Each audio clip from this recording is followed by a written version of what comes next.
one of the other things that really resonated with me in the book, to use one of your words, her other great book, Resonate, was the idea of presenting to executives. And, I work with a big sales audience, and I will tell you, as someone that presents to executives myself, I thought you did such a great job of getting in the mind of the executive and how busy they are. They're so busy. Someone like you, air dries her hair twice a week to save, 3 times a week Exactly. to save 3 hours a week. It's crucial. It does. And so one of the things that I thought is, even though the book wasn't framed this way, I thought you cracked the code for salespeople.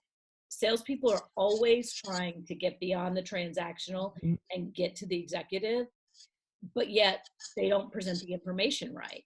So if you could, there were so many points in here, if you could choose a couple of them that you think are crucial for someone presenting to an executive, that would be really helpful to people. Yeah, I think people need to understand what's on the mind of an executive, or your proposal or sales pitch won't even resonate with them. And so this is from years of being an executive myself. I don't know if it's the first time an actual executive has said, this is what's on my mind all the time, but I obsess over this. And my whole executive management team is measured by this. So if you have a pitch as a salesperson, or you have a document, like some people use slide docs or sales enablement tools to try to get an opening.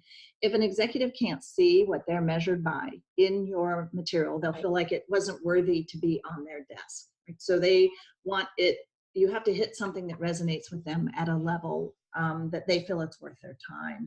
And so I broke down what an executive cares about into 3 buckets: money, market, and exposure. So under money, it's kind of classic. You're trying to drive revenue up and trying to drive costs down. So if your product doesn't do one of those 2 things, you're not helpful. Yeah, you're not helpful. And then it's about market. You're either trying to drive market share or drive time to market down. You're either driving market share up or down. And then under exposure, it's about retention. It could be through, employee, partner, client happiness. And then you're driving risk down.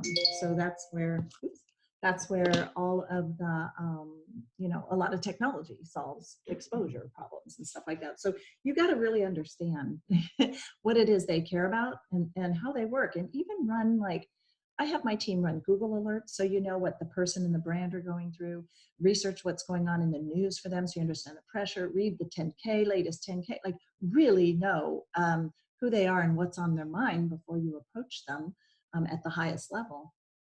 Well, the thing I loved in the book was that you broke that down, but that you gave models for people to be very explicit about that. Because I see lots of sellers are like, we've got blah, blah, blah, blah, blah, detail, detail, detail, detail. Oh yeah, and it's helping you drive revenue. And that part's vague, but you flipped it in the way you think people need to communicate. All of my work are models for empathy, I think. We of really trying to see things from someone else's eyes. And this was partly from, my own frustration. People would maybe just casually say something in the kitchen, really expecting me to solve their problem or me to make a decision for them. And I'm like, oh, I thought that was just color about what you're doing. I didn't realize they thought they were lobbing the decision to me or what. I was like, oh, we were just chatting by the coffee machine. What do you mean you're surprised it's not a major initiative? And so part of this was like for my own internal sanity to say, approach me like this. This is how I process information. This is how I process decisions. And then when I started to run it by other execs, they're like, that's what we care about too, And so I wasn't, it was interesting. It was fun.